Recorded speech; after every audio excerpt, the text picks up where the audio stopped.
hey guys, are you guys excited for Kevin's birthday today? It's gonna be great. Did you guys get him anything? I did not. Oh shit, I didn't get him anything either. We're gonna have to we find gotta, something quick. We gotta get something quick. Oh, you know what? I think I saw a peddler behind the dumpster. Logan, you got cash on you? Yeah, let me pull up some cash out of my pubic hair wallet. Oh man, good thing you have that thing handy all the time. Always. Okay. Always on my person for some reason. It's so impressive how much money that thing can hold. Yeah, I know. It's stuck to it. It's a little hairy, but things get a little hairy. But okay, let's go see what that peddler's got. We can't show up empty-handed here. He's got some fucking jacked up teeth. ew, he looks gross. Wait, man. okay, what's that? Is that that looks good. Pay the man, Logan. Let's just get this for Kevin. It'll be fine. We'll just this is great. He'll love it. It'll be good. It'll go perfect in the Dungeon of Doom with his collection of things. That's a little, like he likes all that fucked up shit. It's already open, but we'll tape it up. All right, let's go, guys. Come on. Okay. So you are afraid of something else.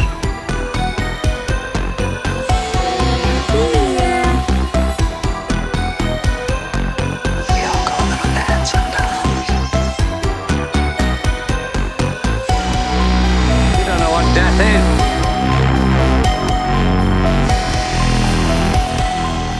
Be afraid. Be very afraid. Welcome to the madness. We are the Mouths of Madness, your new favorite podcast for horror movie reviews.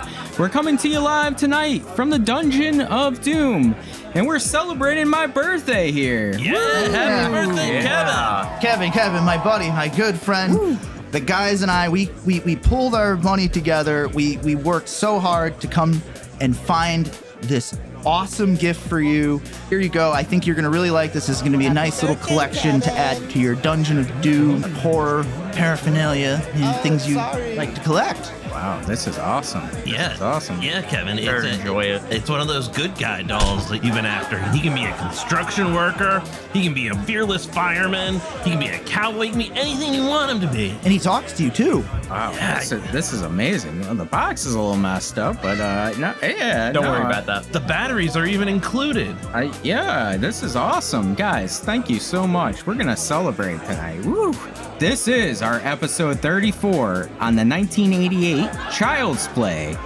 My name is Kevin, and let me introduce you to the other members of Madness. First, we have Dan. Dan, thank you so much for this good guy doll. This is really amazing. Man, I really hope you like to be hugged, because that thing gives monster hugs, man. You're going to love it. Friends to the end. Next, we have the mayor of Halloween Town. It's Bearclaw. He wants you for a best friend, Kevin. That's what I really like about this. Your best friend till the end. I'll let him share your secret. Oh, I don't know what secret I have, but he'll be sharing it. Fine, sharing it. Yeah. And finally, the youngest member of Madness, my son Logan. Logan, thank you so much for thinking of me with this great gift. Oh, I wasn't thinking about you at all. I was just, honestly, everyone made me pay for it, so I hope you're happy with what you got. Oh. No takebacks. Dang, you actually dipped your hands into the cash and gave out some? Man, I really appreciate that. This is really cool. We're going to have him go up right into my shelf here. Wait a minute. Where did he go? What? Yeah. He was just right here a next to you. second ago. Logan, did you take him? No, I did not. Logan, Does somebody hear the 9 o'clock news in the I do not background? mess around with anything. Who put the TV on? Oh, God, it's Fox News. Is that 9 o'clock news again? Oh, my goodness. Well, let's get on with our... Yeah, we'll figure it out later. It's nothing to worry about, I'm sure. There are a lot of other great horror movie podcasts out there, but what separates us from the other ones is that we're going to be giving you the older versus younger generation perspective. Myself, Dan, and Bearclaw were all born in the 1980s, while my son Logan was born in the 2000s. So this is the clash of the generations. Without any further ado, grab your friend to the end. Hopefully I can find mine. Yeah. Pull up a chair, hold on to your straitjacket tight, and let's dive into the madness. We watched Child's Play from 1988. It was written by Don Mancini, also by John LaFia and Tom Holland. Not Spider-Man. Not Spider-Man. It was also directed by Tom Holland. not Spider-Man. Not I was gonna say, Spider-Man. was Tom Holland even born yet? Or I don't think he modern-day was, Tom yeah. Holland? He wasn't. I know all the intel on Tom Holland. Big Tom Holland fan. I noticed No. that on your T-shirt of Tom Holland. Zendaya? I mean, I'm a fan of Zendaya from Dune, but not Tom Holland. Well, this Tom Holland was best known for directing Psycho 2 and Fright Night. Fright Night's cool. Yeah, Yep. for sure. I haven't seen the old version. I've only seen the new one with David Tennant. Oh, The yeah. new David Tennant with Fright Night was pretty cool. Yeah, you know what? I haven't seen either, so I gotta put them on Really? my watch list. Fright Night's the one with the vampire neighbor, right? Yeah, They- Colin Farrell plays a vampire neighbor. that one is awesome. God, Yeah, it's a good one. that feels so much like a thing they just put out all the time. And do you know who plays him in the original? The vampire? He's Keanu in this Reeves. movie. Oh, Really? Chris Sarandon. Oh, the detective. Yeah. The detective, yeah. Yep. You know what else he's known for? Was he in Princess Bride? Yes. oh, Prince Humperdinck. Prince Humperdinck, yep. That's one of my all-time favorite movies. And Great movie. he plays one of my all-time favorites. He's the voice of Jack Skellington. Oh, no Oh. shit. I Oh didn't know wow, that. that's cool as hell. This is Halloween, huh? Yeah. The mayor of Halloween Town over here knows a few things about that. This movie also stars Catherine Hicks, best known from Seventh Heaven. Right. One of my that has to do faves. with one of my. Oh my god. Yeah, the dad kind of took a turn. Yeah, well, right. I should say the actor actor, that played yeah. the dad. Yeah. Yeah. I've only seen one episode of that show, and it was the summary of that episode on a very special episode. I have no reference point to any of it. I know it was on the Family Channel at one point. It was like about this very like religious family, or not like super religious, but they were like very moral. Okay. Very moral, high ground family, and they do an episode on marijuana, and the mom, The mom the smoked mom had pot. a joint, Yeah. and the father was like, "How could you bring this into our family?" Oh, that sounds fucking awesome.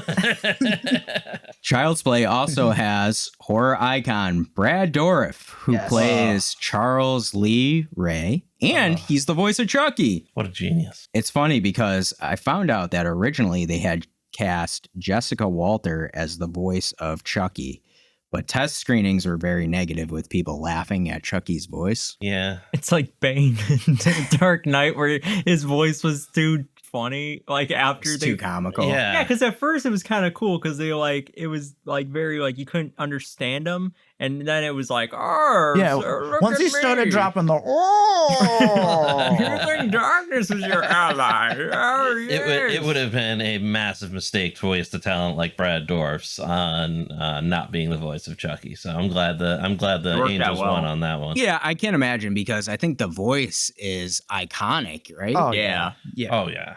And it's funny because they originally had just cast him, obviously, for Charles Lee Ray, but he was such a big part of the movie because Catherine Hicks and Chris Sarandon were also working with Dourif as like if Chucky really existed. So he was doing a lot of the action stuff with him Uh-huh. in their Oh, so that they could react to it? Yes, correct. Yeah. So he was a big part of it, and then they ended up convincing him to do Chucky's voice. I'm just picturing him like on his knees with a butter knife, like running after them. I'm like, ah! It's funny because I saw some behind the scenes footage of him like attacking Chris Sarandon and stuff like that, and actually using like Chucky's voice. So this Yeah. must have been pre them deciding on him being the voice for Chucky. Dang, that's cool. Yeah. Child's Play was also originally titled Batteries Not Included. I also have here Blood Buddy. Yes, and then it was later changed to Blood Buddy. Oof, those are both bad. Yeah. Well, listen to this. The doll originally was going to be made of fake blood underneath. Oof. And Wow. what would end up happening is Andy would take his blood and mix it into the blood of the doll. And the subconscious rage of Andy would make the doll come to life. I guess the subconscious rage was they had written his parents got divorced. Yeah. You could definitely see the absent father kid men thing going on in the movie. Who the hell was Glad they writing didn't. this? I'm glad they did. Yeah. My I'm glad. God, I'm glad. that's- I'm That was glad. a wise choice. Like, let's just boil this down, guys. Let's put a serial killer's soul. Let's turn it to voodoo. Yeah. I think you could thank Mr. David Kirshner, the producer, for that. He helped get Don Mancini's script greenlit. He rewrote 18 pages of it and actually was the person who came up with the new title of Child's Play. Wow. And he helped design the Chucky doll. That's awesome. Yeah, that's awesome. Because this really was like Don Mancini's baby, right? Like, Yeah. he had wrote this whole story. He had been trying to get it greenlit for a long time. From my understanding, like the studios would not bite on it. And then Kirshner kind of tweaked it and then everybody wanted it. Child's Play had a budget of $9 to $13 million. Wow. Do you know how much it made at the box office? This is a tough one. Take a stab at it. Because this was 1988. This came out. We were 3 years old. So not sure how big of a movie it was at the time. I mean, it's a classic now. You said between 9 and 13 million? Yeah. I'm going to go with a cool 30 million. All right. I'm Logan. gonna go a little bit lower than that. I'm gonna go like 20 million. I'm going to go higher than both of you and say 60 million. What was your guess? 30 million. 30, 60. Math is hard. Look at that on my fingers. The abacus. Well, what's the number? The number is it made $44.2 million. Yeah, I would give it to the Bearclaw. I give it Yeah. to Bearclaw. Yeah. Yeah. He was only like Price is 10 right, off. bro. Yeah. You guys are pretty right. Relatively in the middle, like 45 is Yeah. not too far off from We were all pretty 30 much and in the 60. ballpark of like. Was this like a blockbuster movie at its time, or Do you mean like it, like in the theater and in stuff? the theaters and stuff? Yeah, like did it get the big rollout? Yeah. Yeah, I mean, I think one of the things with it was the promotional material and things like that. They really went. with Dourif it, was a though. pretty big star at the time. Well, a reasonably big star. Yeah, I think listen, I think it did okay, right? 44 on. Let's say it did. 13. 2 more movies, so Yeah. And Yeah. a TV show. This later. was Later. This was the start of a franchise, right? Yeah. Currently on Rotten Tomatoes, Child's Play has a 74% critic score and a 65% audience score. Really? The audience is lower than the critic score? Especially on this. Especially on this. Yeah. That's it's strange. interesting. It is strange. Well, let's give you our overall thoughts on Child's Play. Dan, start us off. I'm just going to get a little anecdotal here. Chucky wreaked havoc on my childhood. Oh, yeah. Of all the horror content that I had been subjected to in my childhood, Chucky scared the living shit out of me. But I loved watching him whenever he was on TV. For me, Chucky was the monster in the closet or under the bed, waiting in the backseat of the car to attack you. I remember vividly, like, even like the commercials for the trailers of the movies coming on TV and him like that like third person camera angle of like this little bit roaming through the kitchen, scaring the shit out of me. Like just, I had a neighbor who had like a My Buddy and Me doll that scared the shit out of me. Like I was so mortified of dolls because of this movie. Understandable. Right. Like it's the terror, the idea of your toys trying to kill you as a kid was just like running wild throughout my imagination thanks to this movie. Obviously, like I've grown out of it now and like it has so much sentiment to me and like I could watch this movie anytime. Like it's actually like a comfort movie at this point, oddly enough. And like I think the two things we talked about it in the introduction about like what makes the Chucky doll in itself so terrifying, and it's like the ability for the doll to be able to emote rage and aggression and like those facial features, like how it can go from inanimate to like flipping a switch. And just pure blind rage, like on that doll's face, like would freak me the fuck out. And then like Dourif's voice, like he makes that 3-foot doll seem like a 7-foot monster. Yes. Like Yeah.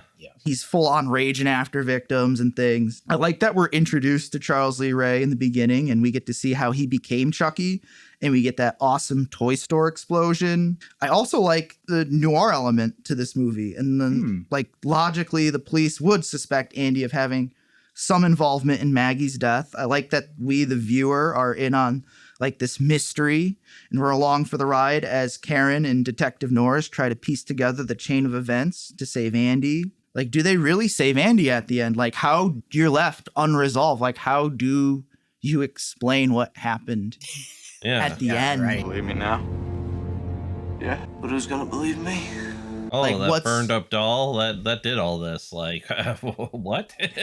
Yeah.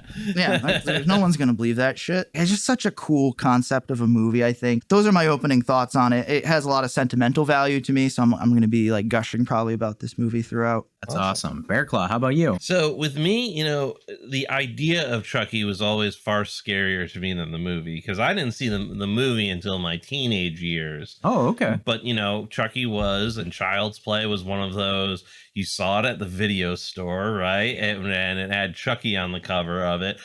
The idea of a living doll has always been something that terrified me. When I was younger, I did see the Twilight Zone episode Living Doll, which is all about that little doll that like, oh, you can't hurt me. And the dad is like losing his mind because he's like, ah, and like the whole idea. And I had a little sister, so there were dolls around that used to scare the piss out of me.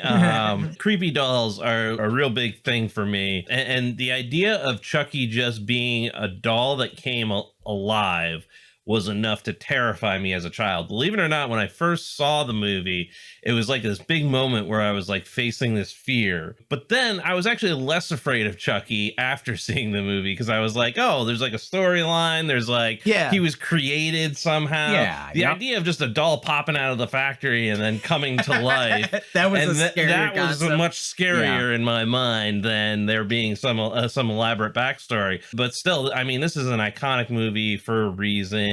You can't even mention horror without a Chucky doll being somewhere around. Like at every horror convention, he's just a staple of the genre. But yeah, this was a pretty cool movie. There was a lot of different aspects of the movie that I enjoyed. There was also, just looking at it overall as a movie, I mean, I think it's classic. I think it started the franchise.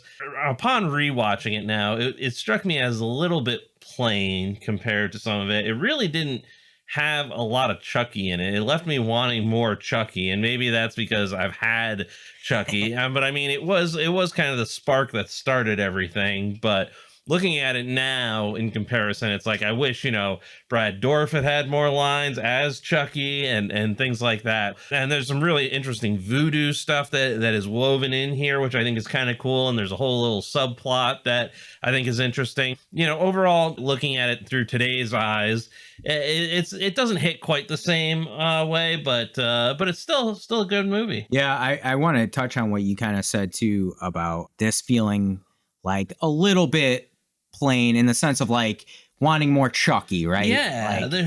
Yeah, I think for me, this is kind of like the start of a franchise, like we said earlier. What this movie does really well is some of the things I love in horror, like tension build and like, did I see that? Like looking behind and in different rooms and like point of view shots and, because where is Chucky? He could be anywhere. Yeah. And I think like that's what's scary. It's why I like Halloween in so many ways too, because like the boogeyman can be anywhere, and you're like looking at this movie like where is he? Where's Chucky? What's going on? It's the inverse. Like there's a little shit running around that could cause me serious harm versus like a big giant bear fucking charging after me with a machete. Right. Yeah. Right. For sure. It's funny because I have such a weird stance when it comes to like Child's Play. Like I never think about Child's Play when I'm like thinking about what horror I want to watch or like horror I recommend. But every time I watch Child's Play, like Dan was saying too, when we were younger, it was a staple. It was everywhere and scary. It was the thought of a doll coming to life was scary, but I just never latched onto it. But every time I watch it, I love it. Like it's really good. It's a good watch.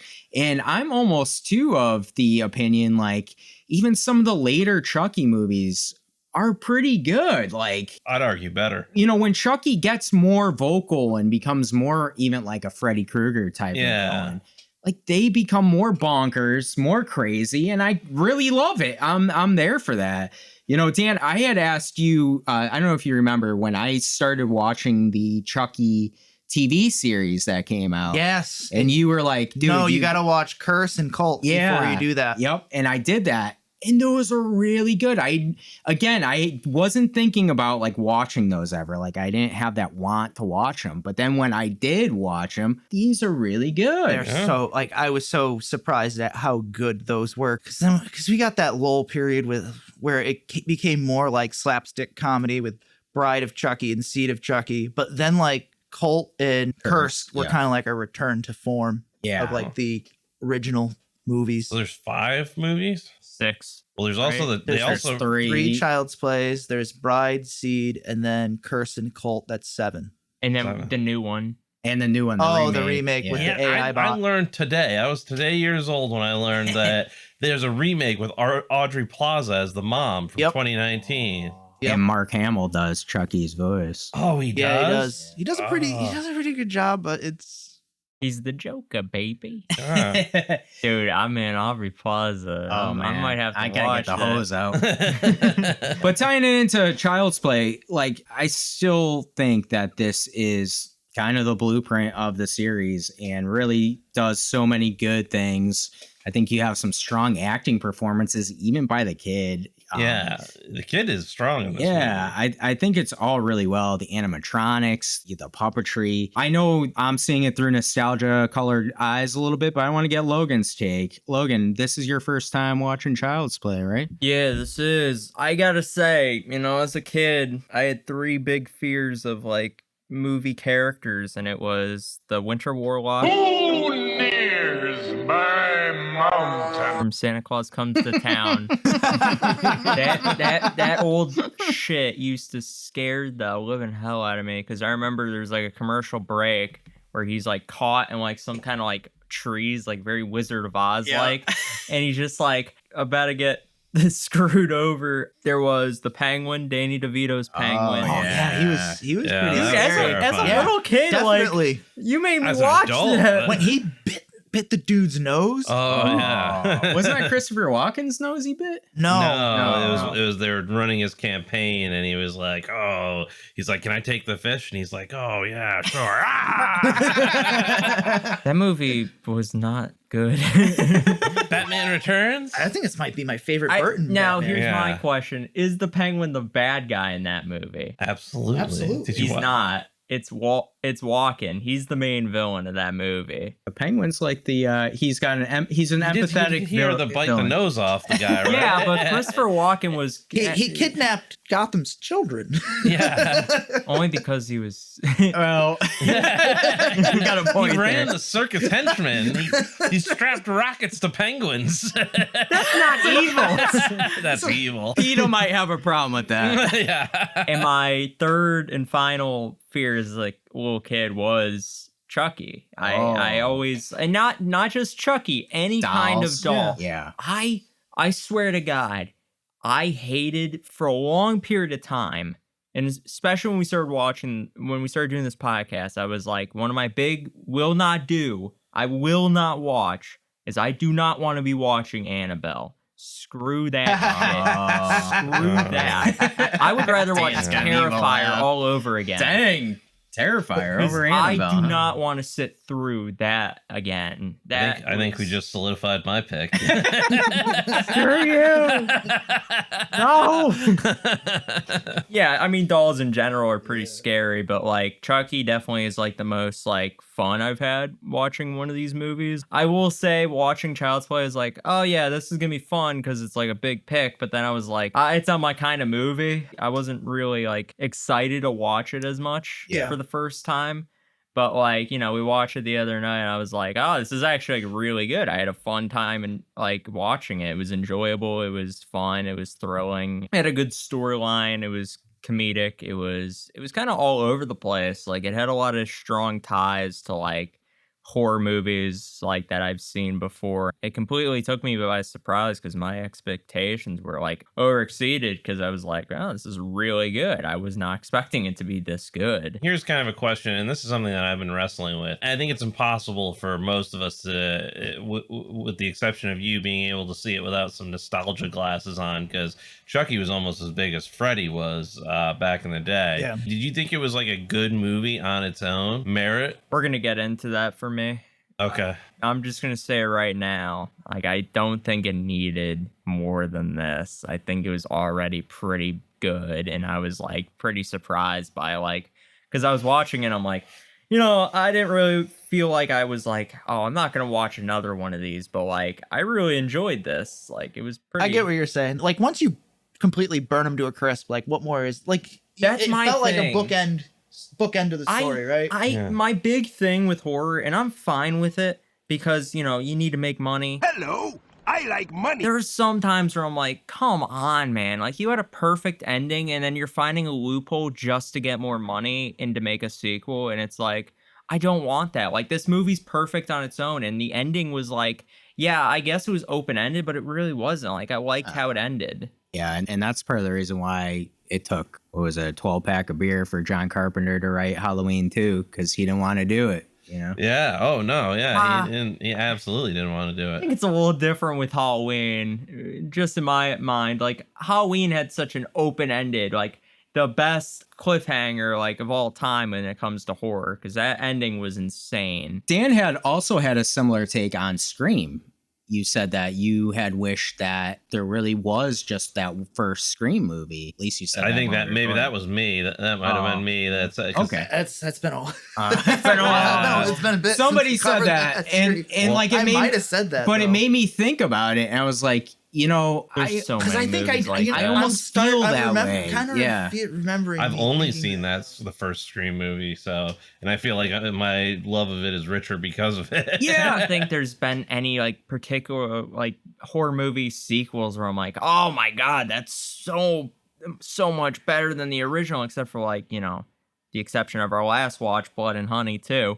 But like, like I'm just saying, like it feels like these big movie franchises, they feel like a little like disconnected from the first one. Like the enjoyability from me for why I enjoyed this movie especially is because I like its uniqueness. There's a lot of potential like with this movie, but it's why I'm like, you got everything out of it. You sucked it dry in the first like movie. Like there's not really anything for me like past it. Well, let's get into this movie. Let's start with the opening because we get Charles Lee Ray in the flesh. Opening is one of the coolest parts Yeah, of this I really movie. like how it opens like fast. Yeah. Action's Puts you coming. right in there, Yeah. right? I felt like Pulp Fiction for a second. I was like, what's going on here at first? Because I'm like, Am I watching a horror movie right like, now? am I watching a horror movie or am I watching like a cop like movie? You know what I learned is originally Chris Sarandon's character, what is his name? Detective Mike Norris? Nash? Norris. Mike Norris. Mike Norris. Detective Norris was originally going to be dressed up as a woman. And Really? yeah. Who wrote the original script? Why? Well, he was going to be undercover and Charles Lee Ray was going to strangle him as the Lakeshore Oh, Strangler. that's actually pretty good. I would have Just stops enjoyed that. mid strangling and be like, "Why do you have a 5 o'clock shadow?"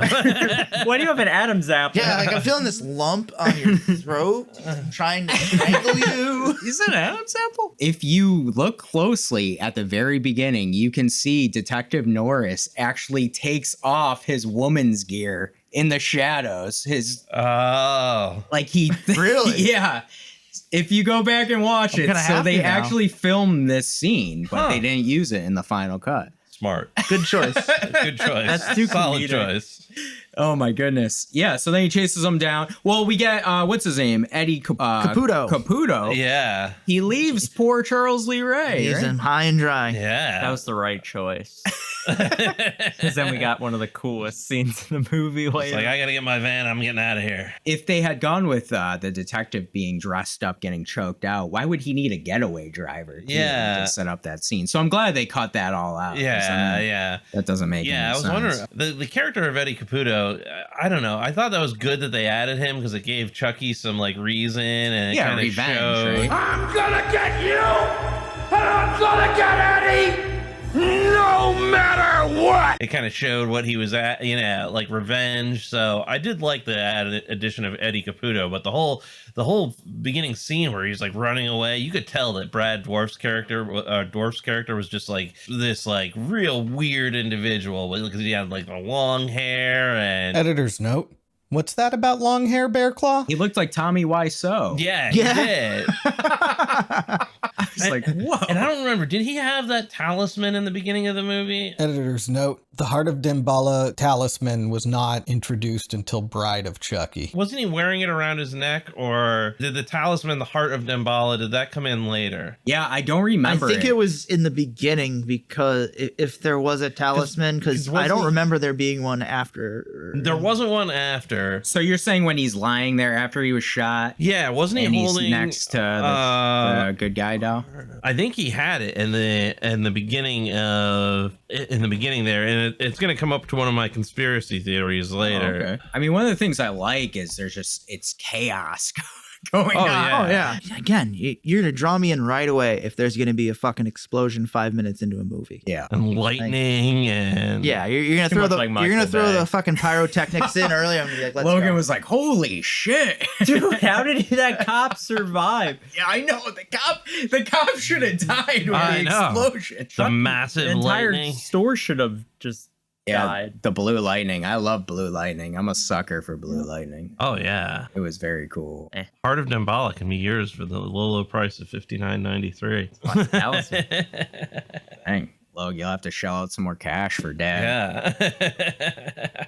I've run out. Not a huge fan of them using religion, or at least serious religion, in this way, but I mean, I think it's still pretty cool. It gives it a weird edge when he's using that. You know, he's invoking the god Damballa to put his body in, because he knows he's dying, and so he uses voodoo magic or to do that, and calls upon Damballa. And Damballa is actually a real deity in the voodoo tradition, that Haitian voodoo tradition. It's pretty interesting. He's kind of a good guy in the tradition, which is I don't know, they kind of use him for dark purposes in this one, but he's kind of the Zeus of what's called the Loa. You know what? It's funny you mentioned that. I have a question a little bit later in this movie for you. So let's hold on to that thought, because this is something I wonder later on for sure. Okay. I'm not a big fan of the beginning, only because the voodoo feels a little like, it feels cheesy? too out of place. Oh, where I'm okay. like, at first I was like, oh, this is really cool, and then I got to that and I was like, come on, man, like that's just, if I want to watch voodoo, I'm not gonna watch this. I'm gonna watch Hocus Pocus. No, I'm just kidding. I think the blue lightning was a little it was a little weird, A little cheesy. it's a little weird, where it's like, come on,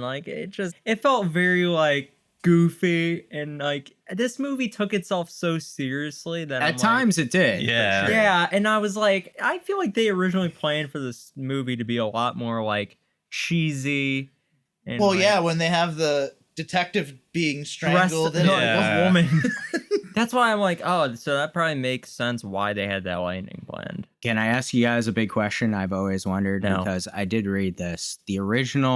One of the original scripts Don Mancini had written didn't have this scene at all. There was none of this. And Good. it left it very ambiguous as to if Andy had is done it, or the Chucky. killer, or if Chucky is alive and doing this. Okay, where did this guy leave? Why did he just not that's a perfect thing for me. I would have loved that instead Yeah. of this I stupid don't know. I lightning. think that would have taken away from this movie. I mean, I get it. It's very it's a little bit more cinematic, I guess, Fight Club-esque, who's the bad guy. But I don't A know, little bit more psychological. yeah, feel like more, it like, should've more been. like or Psycho, more like Psycho, right? With the mother. I mean, and that goes back to what we were talking, the blood doll, where you put some of your blood Blood into it, and his blood was the reason they called it. I like the fact that they took a serial killer. I thought that was cool. They took a serial killer who had some type of dark magic that he wielded, where he was in a corner, he had to do something, he was dying, and he was like, I'm gonna get revenge, fuck you guys, I'm gonna get you guys back, and then he's able to transfer himself into the doll. Right. I thought that was cool. Yeah, I mean, I don't know if I would have liked that better. I'm not sure how I would have felt about it. I felt like the beginning was But fine. then Chucky wouldn't have been an icon, because he would have. He already would have been an icon. Well, I don't think he what- would have been an icon without such lines as "You stupid bitch, you filthy slut." You stupid bitch, you filthy slut! I'll teach you to fuck with me.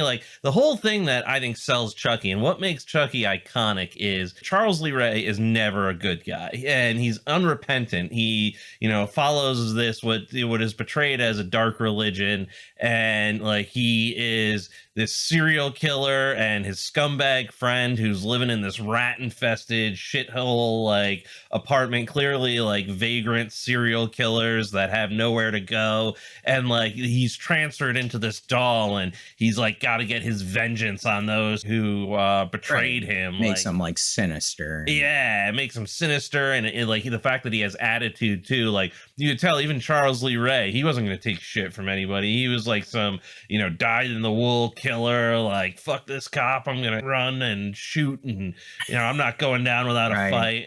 Till the end. I felt like, though, my only issue with that is I felt like they didn't do it exactly how I wanted to. I feel like that's my only big complaint about the movie is I feel like I wanted a little bit more of that ambiguity, and it's like I wanted more of like the vague who is the killer. It would have made the detective element a lot better. Yeah, because like the detective being a part of it made zero freaking sense, because I'm like, I don't care enough. The detective being incorporated, it makes a ton of sense with like him investigating a murder, but like I just think like it does make it pretty cut and dry who the killer is. And to your point, I think it's kind of fun knowing who the killer is, and they don't, and they're trying to figure it out.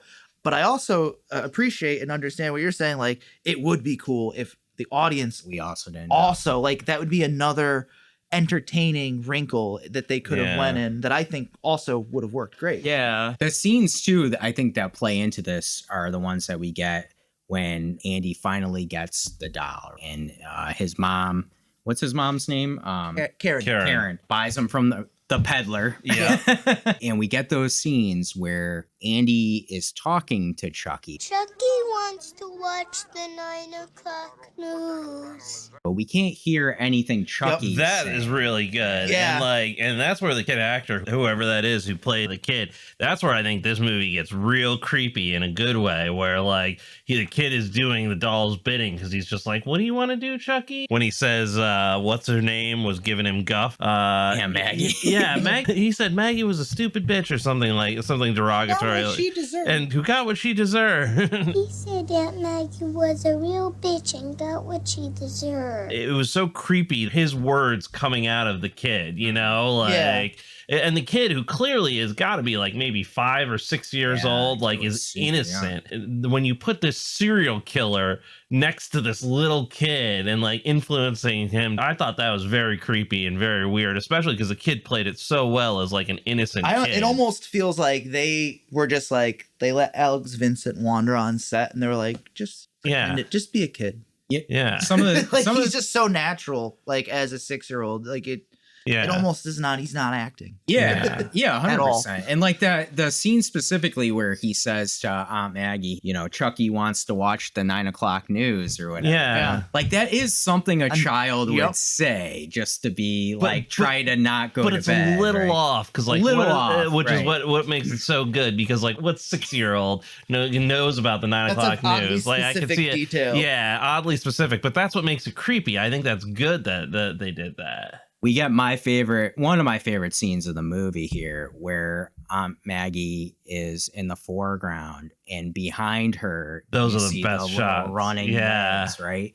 How creepy is that? That's why I'm like, why didn't they hang on to like that little bit of like more of like who is the killer? Yeah, like I don't know why they didn't do that, because it felt like they were leading for that, and it kind of like fell flat for me because it's like, 2 minutes later, it's like, oh yeah, we're taking him over to this hospital, and it's like, oh yeah, that entire storyline is kind of dying out a little bit. How did you like Aunt Maggie's death? Going out the window from a toy hammer, I believe. Yeah, right? like what happened there? Can somebody explain the physics of that You know situation? what this reminded me of? Back to your Psycho comment. Yeah. This is Abagast going down the stairs. Yeah, like, well, he was free falling. The physics of the situation, the hammer. Yes, I was wondering the same thing. I watched that back so many times. I'm like, all right, how does she get launched out of the window? Yeah. I'm like, oh, no. The end result, though, I think I agree with Logan, is very cool, especially how she like falls through that like truck. Oh yeah, I would have thought it would have been a little bit cooler if instead of her just blasting out the window for no reason, like she just just blasts out the window. If you saw like the window open and her body was like pushed out the window, or like half of it went like half ass over tea kettle out, yeah, like just, or something like that. I think that would have made more sense because that struck me as like a little bit goofy. Like he used that children's play hammer to knock her so hard, and Chucky, a 4 foot tall individual, used that tiny play hammer to knock her so hard. Well, maybe he knocked her with the hammer and the force propelled her. I think it propelled her like 7 feet to the window and through the window at speed. At a force. My only thing about it is I think relatively it wasn't as bad as I would have thought, because like if she hit like the ground, it would have been a whole lot worse. yeah. And like, you know, there's been Fast and Furious movies. They've survived. Yeah, they landed on their feet. Whoa, there's literally family. There's literally a scene. Whoa, family. There's always room for family. Did you see that? That was about family. That was about family. There's literally a scene where it happens where there's like they're at a police precinct and like it's like a building and there's like an explosion and The Rock, of course, like repels from the window and lands on a truck and he breaks his arm, but he's still like. I mean, in a Fast and the Furious movie, I've seen somebody drive from one skyscraper in like a sports car, like through another skyscraper, another one, and land it. You know, I've seen The Rock control a missile with his arm. Yeah, just so badass. That movie's awesome.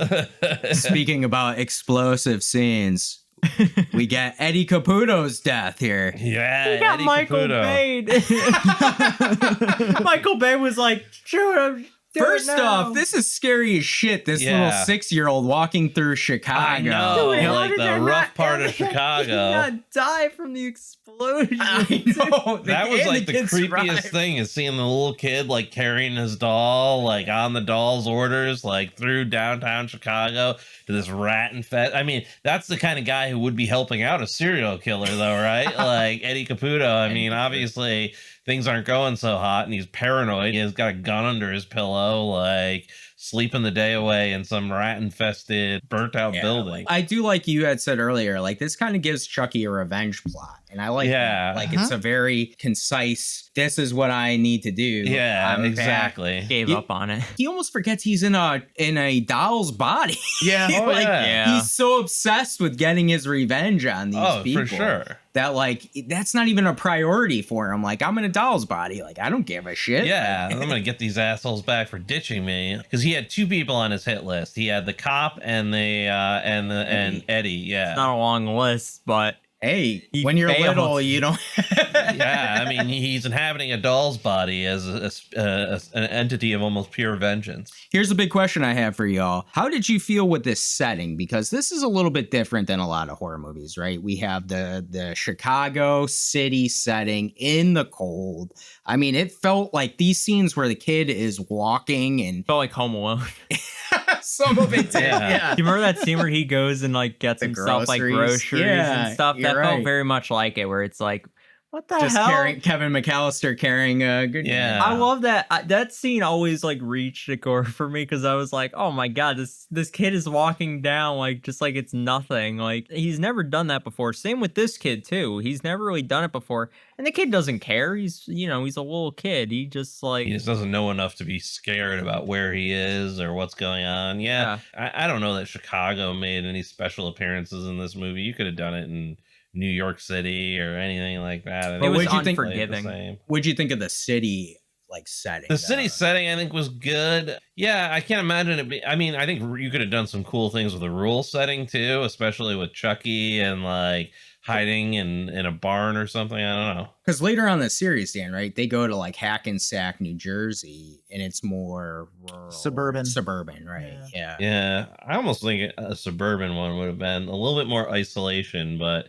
I don't know. The characters felt very isolated because of like the urban decay around, like especially when she was going to find or when Karen was going to find the peddler. And I think it's pretty cool how like I'm a really big fan of when movies do, like, even though we were talking about a movie, franchises do it.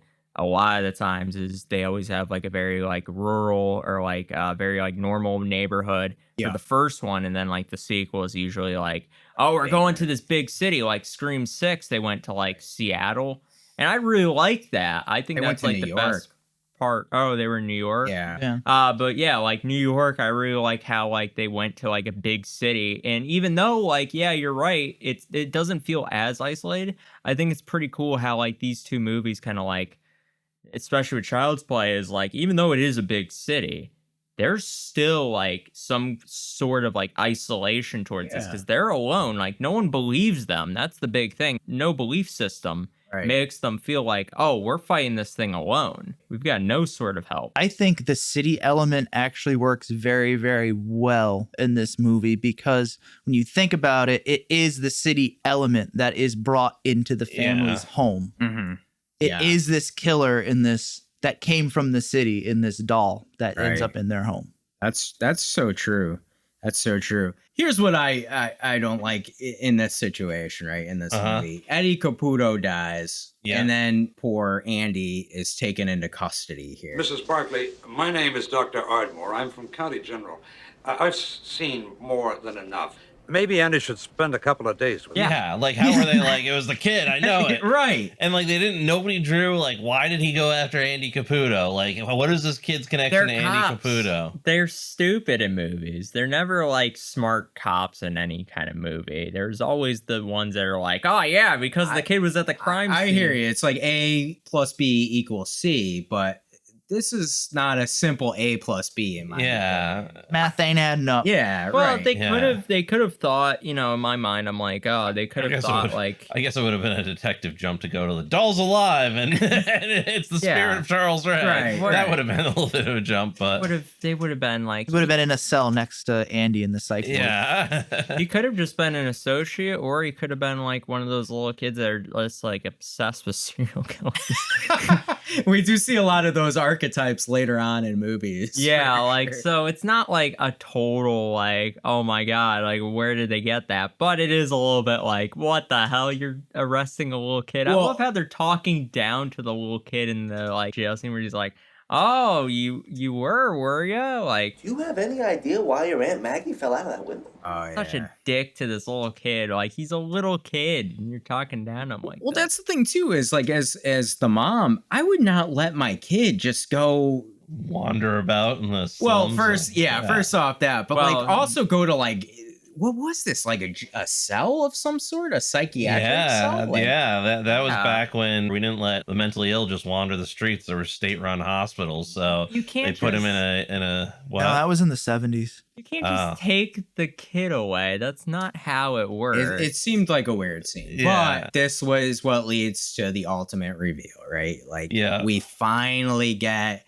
Chucky being Chucky. And it took so long. They should have done it sooner. I don't know. I feel like they should have picked a direction earlier in the movie, because I think that earlier in the movie, I think you're right, they did play a lot of the suspense, but I thought the suspense that they did play was kind of weak. I would have thought it would have been a little bit more fun if Chucky had more lines in the beginning of the movie, and I don't know. I just feel like he kind of comes out at the end, and I feel like, where was this the first half of the movie? Like, yeah, I got you. Because they kind of did make him. They made Charles Lee Ray a character like from the opening of the movie, right? And then he kind of is not in a big chunk of the movie, and then he comes back in and.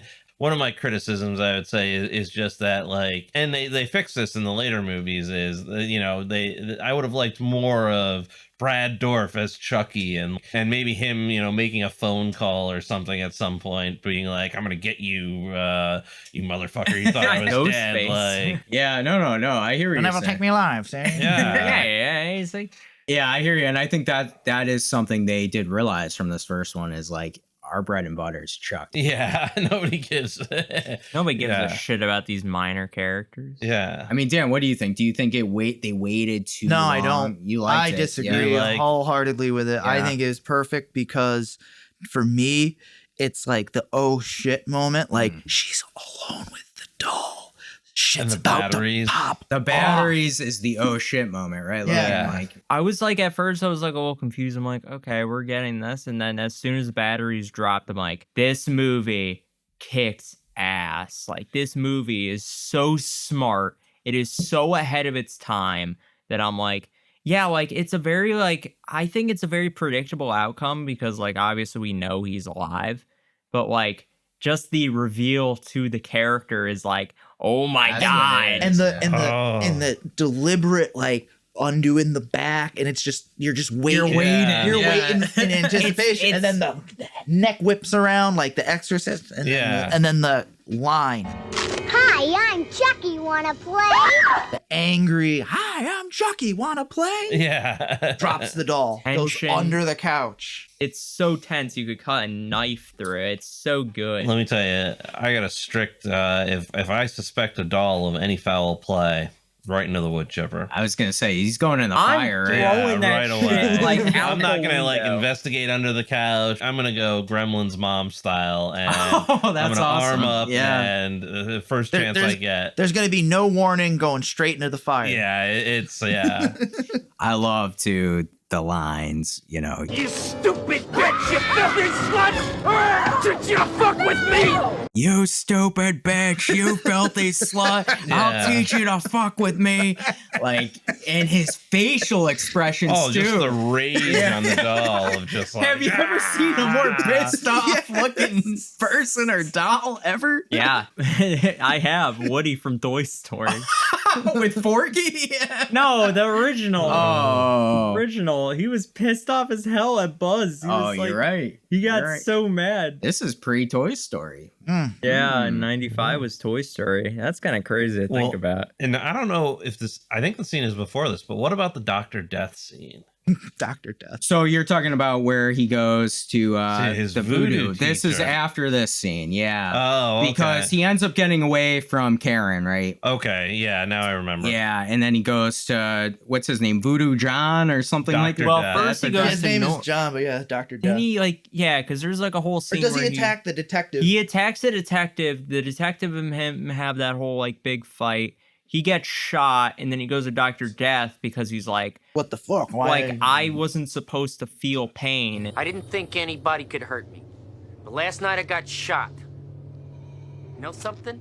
It hurt.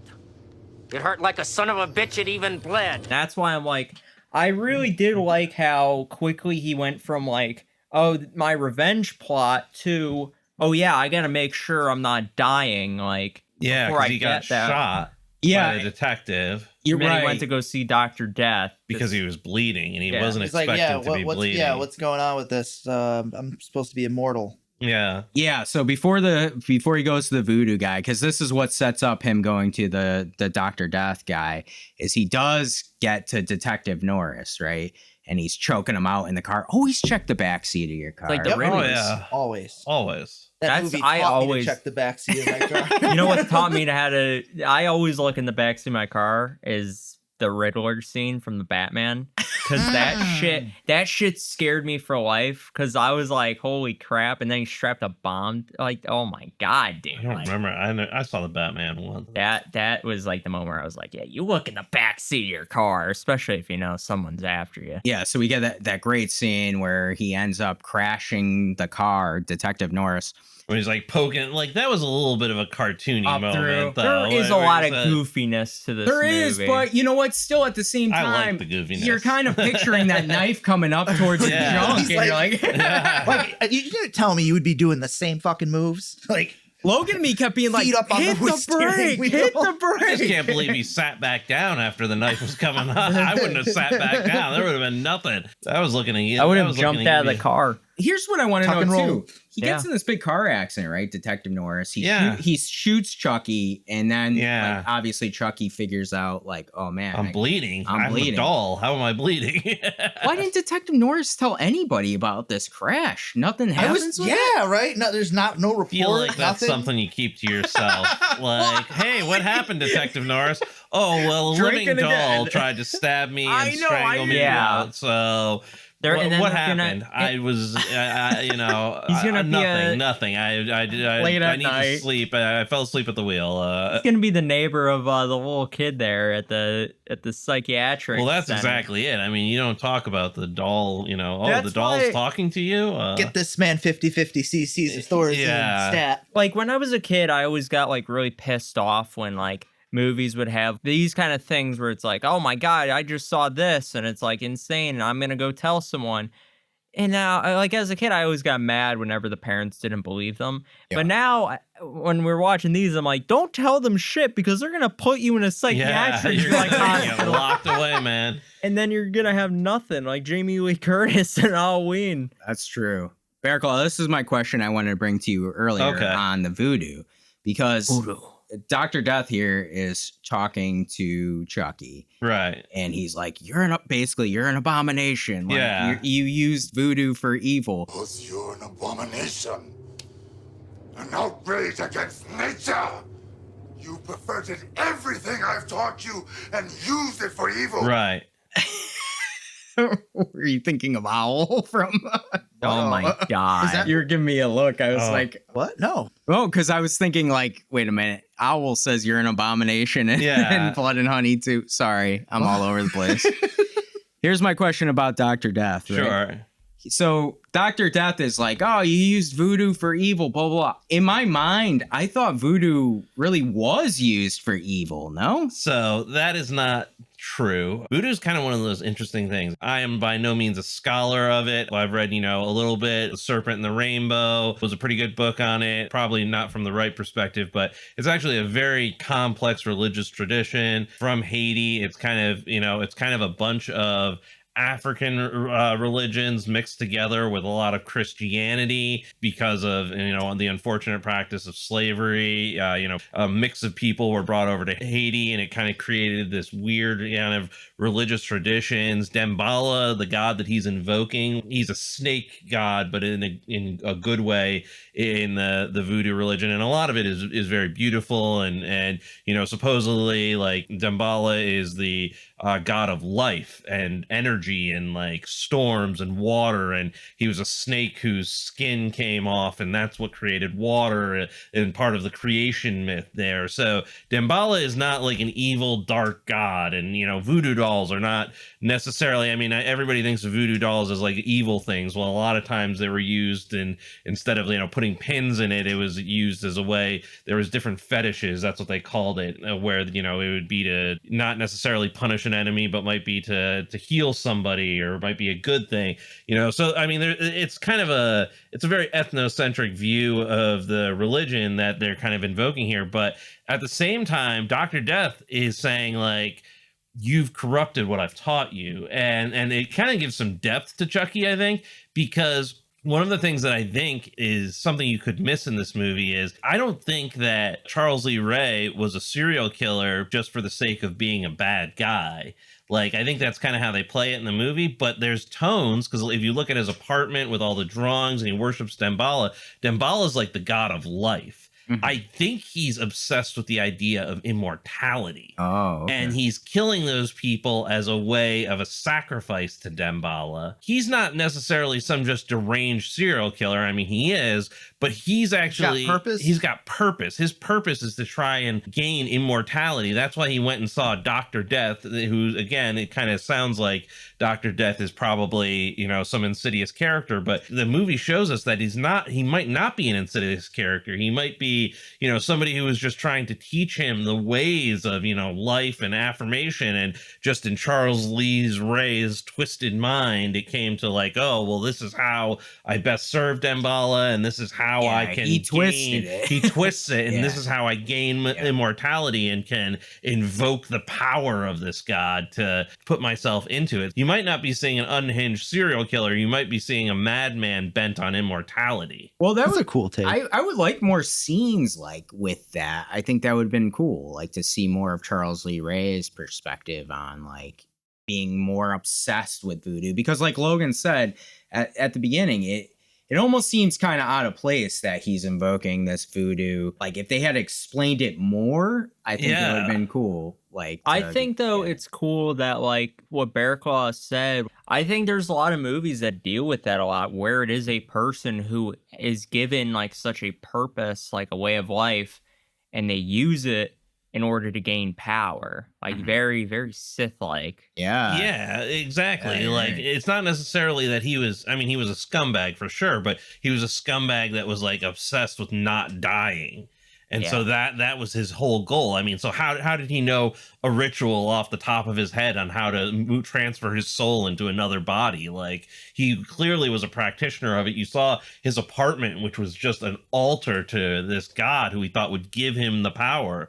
You know what I said to Logan when we were watching it? It was, to me, it reminded me a lot of Candyman. Yeah. Kind of very same kind of thing. Yeah. Even with like Karen going through like the urban setting and stuff like that. It reminded me of what's her name from Helen from Candyman. This movie really reminded me of this book I read a long time ago. Basically, this person was like really like they were like a hardcore Mormon, and I think they got like to a bad accident. They were like in a coma or whatever, and they like basically were on the verge of death.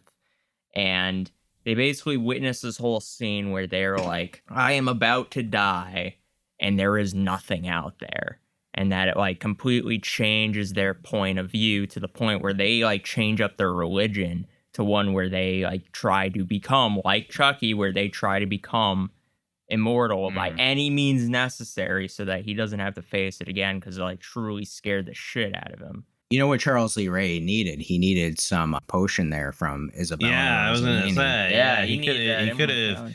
I feel like he definitely would have taken it. I mean, you could just tell that he's like bent on this idea of immortal life and obviously vengeance. I'm not trying to redeem the character. I mean, he's obviously a scumbag of the First Order, but he's a scumbag of the First Order concerned about trying to become immortal. Here's my question. Why did Dr. Death here have a voodoo doll of himself? Now, you're saying it could be used for good things, right? Yeah. Chucky obviously used it for bad things. Yeah. I don't know. It might be something where like if you make one of yourself, nobody else can make one of you or something. I don't know. I don't know of any reason why he would have a voodoo doll of himself. That was a pretty cool way to die, though, of like dying by way of your own voodoo doll. The sounds were pretty brutal. Broken leg? Yeah. Crunching. Yeah. Like snapping his leg and then...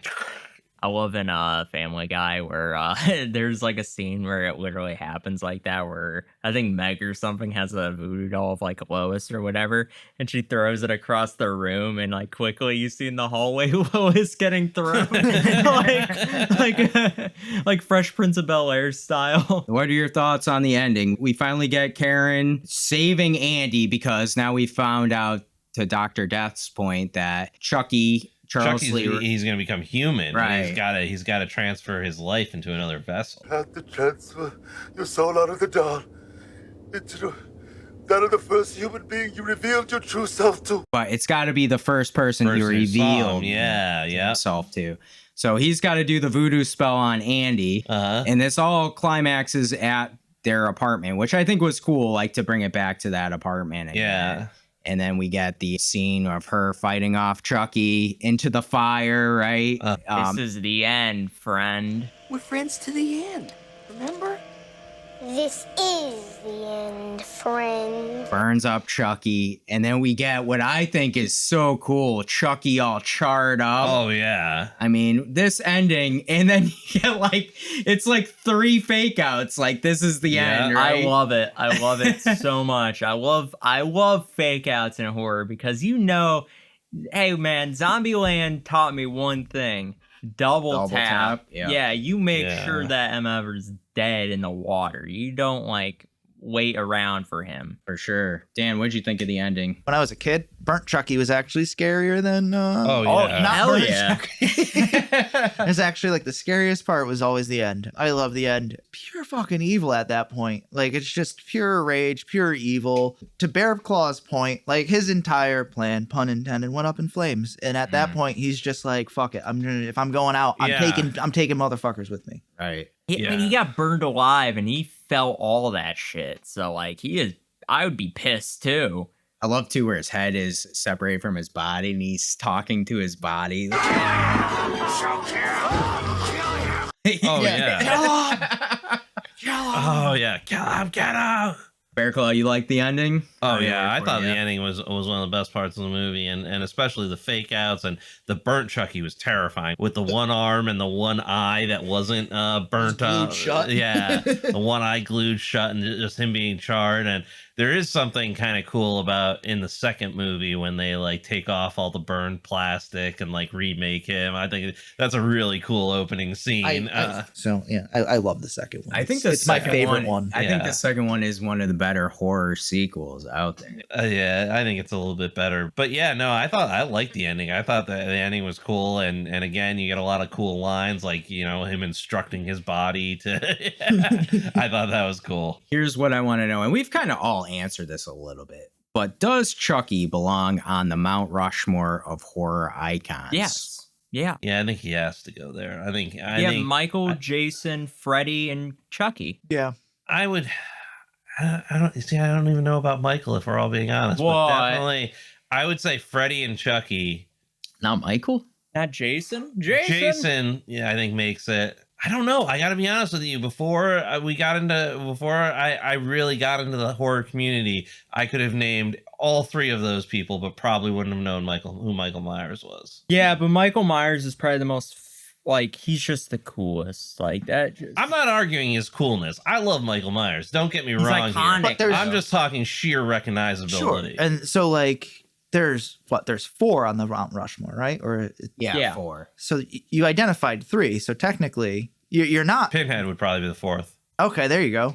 For you, okay, for be you. Pinhead. Okay. Pinhead, all right. Well, I mean, think about it. I mean, think about recognizability. Like if you're not in the horror world, I feel like Pinhead would be more recognizable than Michael Myers. I don't think so. To argue, Pinhead to me is like Michael Myers is to you. You wouldn't recognize. I didn't really recognize Pinhead. I had more familiarity with Michael Myers, Freddy Krueger, Jason, and Chucky. Yes. In my rotation and Halloween movies as a kid, watching them, Hellraiser was on too. It's yeah, you know what? Hellraiser was in the mix too. I wasn't as into Hellraiser. But Pinhead has iconography, if that's what we're getting at. That's kind of where I'm going with it, is not necessarily the best horror villains making it there. I mean, I don't know that I could name all 4 presidents on Mount Rushmore right now, or what they did or major achievements and stuff. But when you're talking about who you could recognize universally, I feel like you would have Pinhead, Jason, Chucky, and Freddy. Freddy and Chucky are no questions asked. I feel like the other 2. I feel like Jason's gotta be on there, and I think the 4th slot. Like I said, no hate on Michael Myers. I love Michael Myers, but I just feel like recognizability wise, I think Michael Myers is the most known horror movie icon after the 3 that we've already put on the list. If you ask someone you've never met before and you went out on the street and you asked them name 4 horror movie villains, they would name Michael Myers. Do they do polls on Instagram? We gotta do a poll. We gotta ask the people out there in the Mouths of Madness. But I feel like Michael Myers is going to get it not because of recognizability, but because of coolness. Well, I'm not arguing that Michael Myers is cool. Here's what I want to ask you specifically, though, because I've thought about this a lot too. For our age group, right, and where we were born, I feel like Michael Myers had a little lull there for a long time. Yeah. You think Pennywise is more recognizable though? I think you could make an argument for Pennywise. Maybe for your generation too. Yeah, that's what I'm thinking. They did a lot of the new ones, but I'm just thinking Michael Myers. He really missed out on a lot of the 80s. Yeah. Freddy and Jason really took over, right? And then you have Chucky that came right at the 80s. Yeah. And obviously what you said with Hellraiser too, with Pinhead. And the only reason I say Pinhead is because what's the first thing you think of? And maybe this is just me, but walking into the video store, just seeing this dude whose head is full of pins was just because I didn't see that movie until much later in life, probably my 20s, but We got to put it on a poll. I Look for agree. that Let's soon. see what the people have to say. Look for that You soon. can also let me know at the padded room at outlook.com, who should be on the horror Mount Rushmore. No I also think that Terrifier. maybe there should be, No God, little no. kid home alone from Better Watch Out. Yeah, Like, but maybe the head of a bird for payment though. It's time for Conspiracy Corner.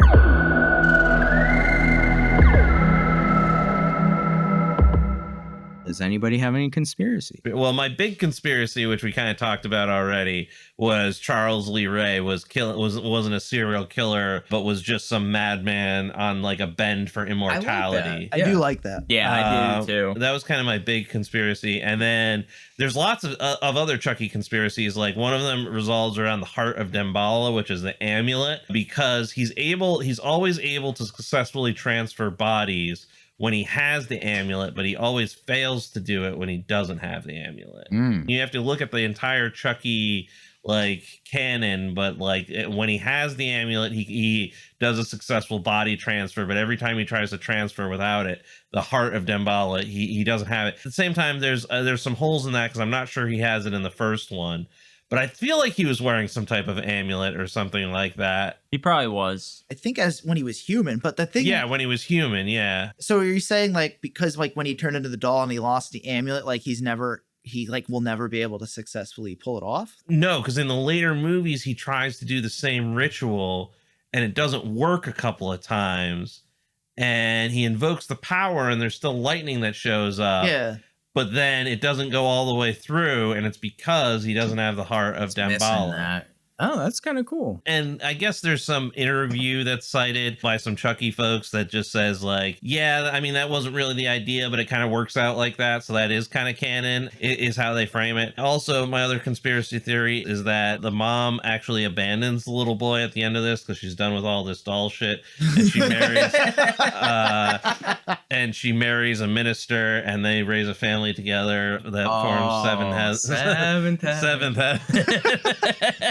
When I see their happy faces smiling back at me, Jesus. Seventh Heaven. That was my other one because I recognized her from that show as well. I was like, wasn't she the mother of that? Can't believe she smoked weed. I just can't believe it. I'm as disappointed as the father was with her. So Jesus. Any other conspiracies? Poor woman just wants to smoke that ganja. Not in this household. Not in the house of God. Not the Mary Jane. We're on to hot takes. I have a quick hot take. I think that this movie should have been called Chucky. Yeah. No. I honestly think that would have been a better title. Child's Play is not a great title. I would come with you 100% on that. What about this movie, Child's Play? It's meaningless. What? I don't think it is. It's literally about a child. Like, that's why I like the movie so much, because it's not about Chucky. It's about Andy. Chucky and Andy. Yeah, I mean, I hear what you're saying. I think if they had the foresight to know like this was going to become a franchise. Yeah, but they don't, and that's my thing. Like, Oh, that's true. I'm fine with this because it's way better than the other titles. What's the latest movie named about a doll that comes to life? An electronic Megan. doll, Megan. Megan? What's it named? What's Megan named after the doll in the movie? Megan. Screw you, Bearclaw. No, I'm just saying. Hey, what's that Annabelle movie named after? That's Logan's favorite. Annabelle can go to hell. In all fairness, it sounds like they learned from. Yeah, it sounds like they learned. I think I like it because I'm not a big fan of the Chucky name. Really? Like, you don't like that? That's your hot kinda take, liked huh? it. It's too much like the kid from Rugrats? And I hate that kid. I hate that kid with a burning passion. You really don't care. That kid used to piss me off. You don't like the Finster? No. Oh my goodness. Dude, it's been so long since I watched Rugrats. I think, though, why I like Child's Play so much, I love the name. It just, like, it is such a cool name that it's, like, I'm kind of jealous of it because it's such, like, a cool name for this. It's way better than Batteries Not Included, Or Blood Buddy. Like, I'm fine. Blood Beat. Hey, I wasn't advocating for the other names, but I like the Chucky idea. I think that was straightforward. I think Child's Play is fine. I think it's perfectly fine. Any other hot takes? Oh, I have a hot take. My hot take is the soul transfer into the doll made Charles crazier after spending a week as a 6-year-old's favorite toy. Yeah, probably. That's probably true. You cannot tell me being at the mercy of a 6-year-old's imagination isn't going to wind you up in some awful predicaments. You became a better person. Do you really want inanimate objects forced into your mouth hole because it's your imaginary lunchtime? Do you want little dirty hands all up in your face all day, or your shirt being used as an emergency tissue? Chucky's definitely seen Andy poop at least once, and you know Andy at least once stripped Chucky naked and paraded him around the house laughing at his lack of genitals. What the hell? Poor Chucky. Hey, dang. I mean, he could have been a battleship set or something. I mean, he just chose his toys unwisely. I did notice in the background of the toy store there was like a Fireball Mountain. You guys remember that game? Yeah. Like, I wasn't one of the rich kids who was able to have it, but it was like, that was quite a game. Dang, man. You almost kind of gave me some empathy for Chucky. Nah, that went out the window. I mean, he could have chose. There was a lot of. I mean, he could have found a cool Teenage Mutant Ninja Turtle action figure to be. Or something. I mean, did you see that breakfast Andy made his mom? Can you imagine Chucky having to fed eat that shit every day? Chucky is getting fed that. That mom took that breakfast in stride. I made you breakfast in bed. You did? Well, this looks just excellent. Because I don't know any parent. At least I don't know any parent. You that know would she was like, hungover as hell in that morning yeah. too. She was out on a hot date the night before. Any parent would take a look at that and be like, "What does the kitchen look like?" No parent would take that as like, "Oh, you made me breakfast." Every parent would be like, "You spilled milk the entire way." I love you know not to play with the toaster. You could have. The toast is clearly burnt. You could have started a fire. Like, yeah, that was like the most unrealistic part of the whole movie. It was his birthday. Usually on the mother's birthday, you make them breakfast, not on your birthday. Usually the mom makes you breakfast. That was his birthday present. What apartment fire. What a bone too that he just got clothes in that big good guy shaped box. What he a was like, dick move. You only got clothes. You thought it was a big good ass guy. box for a pair of jeans. Like, fuck you for doing that. I loved as a kid when we would have like Christmas or we'd like go over like for Christmas and I knew what was coming because I was like, okay, don't get your expectations too high. You know you're getting only clothes. You know it's clothes. And I gotta say right now, I hate jeans. They're like the most uncomfortable like clothing for me. I hate I'm okay with like a denim like kind of apparel, but like jeans in general are the most uncomfortable. So no Canadian tuxedos for you? No.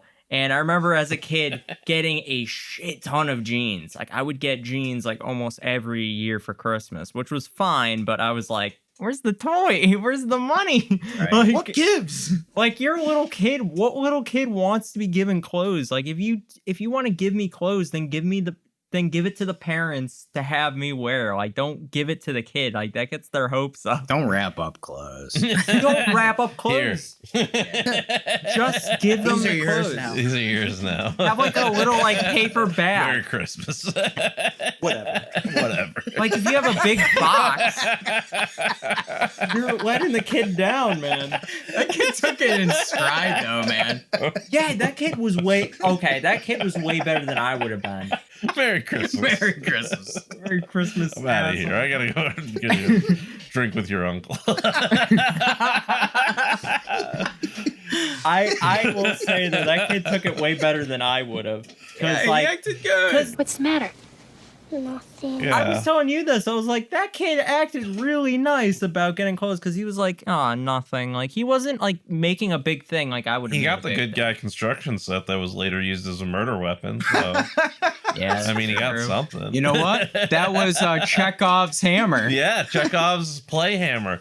And are we giving children real hammers in this universe? Like, how did it? Well, not only was it a real hammer, it was a hammer that had the ability to propel a woman 7 feet through the air. It's a bionic hammer. Yeah. Hey, listen, Detective Norris bagged that up. What is this? Possible murder weapon. That was a powerful weapon. Any other hot takes? I have one. Yeah. I think this movie should have just been one and done. Yeah. And I you think said that the sequel could have been a different story altogether. I didn't think they needed to follow the Andy story after this. I think they needed to just do a completely different story following Chucky.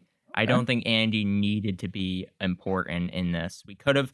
Andy's the final girl. I would have loved if we had Chucky, like what they did later on in the movies, where the second Chucky movie was, the big plot line would be like him coming back through like a different version, that he actually put his soul in 2 separate Chucky dolls. And that the other one starts spreading. Yeah, and then it starts spreading like one by one each movie, and then it like gets worse and worse. Not a spoiler. That would have been like some real that's Harry what Potter. they do. Like that's what they do later on, and I was like, why wouldn't they do that for the second one? Because then that would have been cool if we had 2 separate Chucky. They did have the 2 dolls in the second movie too. They could have just done that. And they had the doll factory too. I don't know why they had to bring Andy back. They could have done anyone else, because if he showed his soul to someone else, it probably would have worked exactly the same way. Any other hot takes? Jennifer Tilly, who plays the bride of Chucky, is now a housewife of the Beverly Hills Housewives or whatever. That's a hot take. I don't know. That's more of like, that's like a more you know. Like, the more you know. Bearclaw's more you know. Yeah.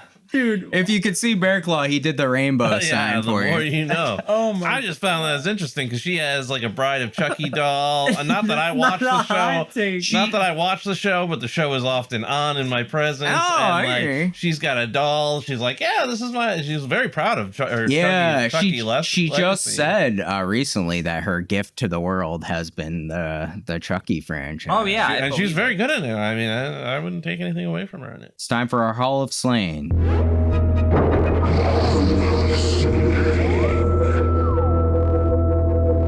Our Hall of Slain are characters that have died in the movies that we review that would help us get through and survive a horror movie, because we are the final girl.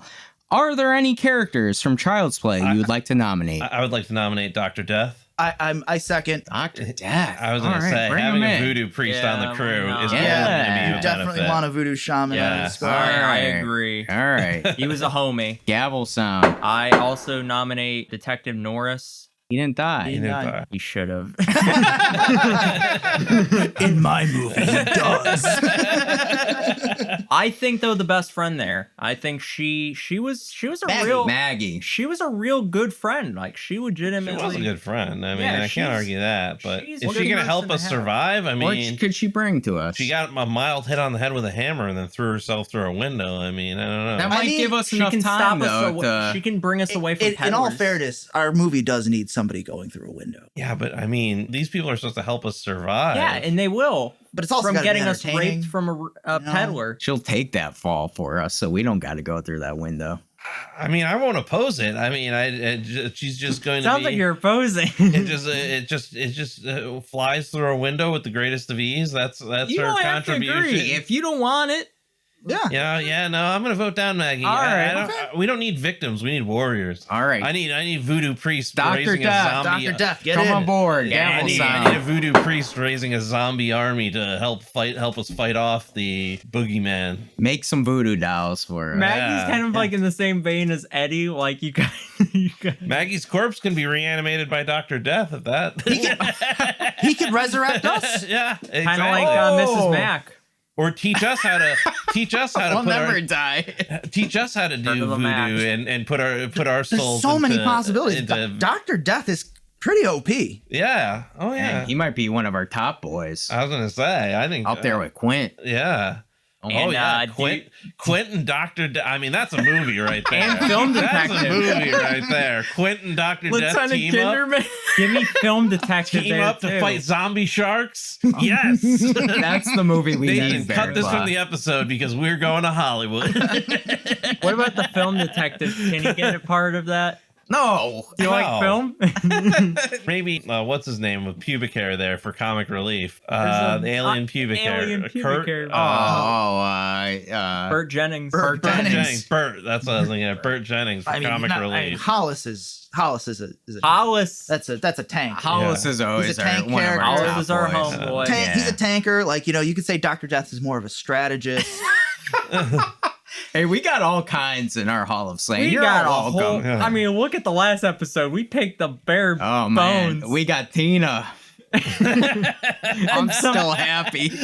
Basic ass chick. Nothing basic about her. No one's ever gonna know our status on Instagram, though. That's I unfortunate. know. Logan wouldn't vote in the Instagram girl. Yeah. Whatever, bro. We'll never let you live You that suck. down. It's time for hook, line, and stinker.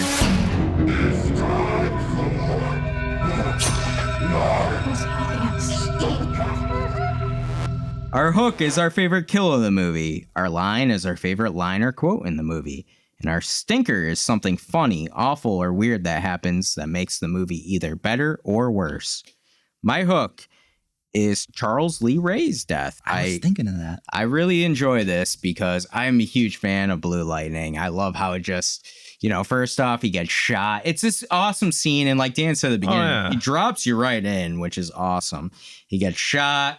We get the blue lightning, we get the voodoo, and we get the huge explosion to open, which is just a perfect way, I think, to start a movie. My line is Chucky. We're friends to the end, remember? This is the end, friend. This is the end, friend. Badass. Andy just turns. That was such a good moment in the film. My stinker is how I got another line in here where the lady coming off the elevator goes, ugly doll. Ugly doll. Fuck you. Fuck you. Dan, how about you? My hook is Maggie's death. I've said this earlier. I can't say no to people going through windows. I have to give her some credit. She really stuck the landing. She took a flat back bump right into that truck bed. Incredible, really. She was able to locate that truck and have the wherewithal to torque her body just at the right moment to land flat through that truck. Woman knows how to take a bump. Line? Hi, I'm Chucky. Wanna play? Two instances. We talked about one already. It was when the battery scene where he whips his head around. Yeah. And then my other time where he says it is at the end. And it fades from Brad Dourif's voice to the good guy doll's voice. Hi, I'm Chucky. Wanna play? It has such an eerie touch to show the audience Charlie Ray's soul leaving the good guy doll at the end. My stinker is also a line. You've perverted everything I taught you and used it for evil, and you have to be stopped. Sir, your nickname is Dr. Death, and you clearly have an awful judge of character because you also taught him a voodoo doll trick, too. Like, come on, man. What do you think was going to happen? You've made a big mistake.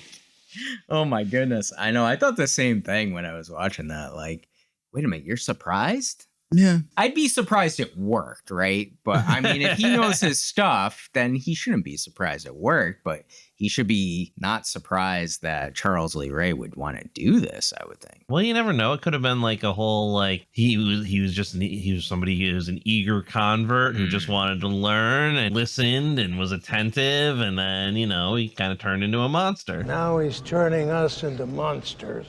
They're turning us into monsters. They're turning us into monsters. Kind of like an Ellie Driver in Kill Bill. Yeah, exactly. Yeah. All right, Bearclaw, how about you? Plucked his eye out. I love Kill Bill.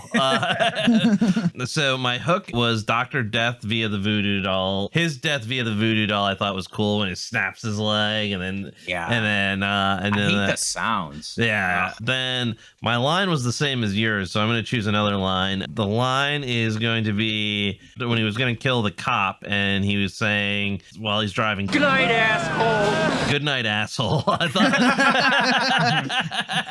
I thought that was a good Chucky line. And just good night, asshole, and stabbing him through the seats and stuff. I thought that was a good line. And then the stinker. What really took me out of the movie, I got to be honest with you, was Melissa's death. Not Melissa, Maggie's death. Oh, okay. Like Maggie's death was just totally like, what just happened? I guess it doesn't really matter, and it's just like it's a movie. Move past it, but I can't move past it. Like how does she get propelled through the window? No, I appreciate that. It just kind of takes me out of the movie because why not make it a realistic death? There were so many opportunities to make it a realistic death. They were gonna find the body. They found the body in the first place. And then how do you accuse a child of that even? Like if she was stabbed on the floor or something, it could be like, well, the kid snuck up on her and stabbed her or something. Yeah, like what 6-year-old is gonna be able to to huck a woman through a window. Like it just didn't make sense. It seemed totally unnecessary. And then not only was it unnecessary, it didn't achieve anything. It was selling his strength, Bearclaw. If anything, it pulled away from it. Strong, pal. Right. He's super strong? He didn't really come off as super strong. I mean, for a doll. Honestly, like going toe to toe with Chucky, I feel like he's a formidable foe. Like he's not unformidable. Like if you saw him coming, I mean, his biggest thing is stealth, right? He's got the factor of being able to hide and surprise you and come up from the back seat, go under the seat and stab your balls with a knife and stuff. Like he's got that angle down pat.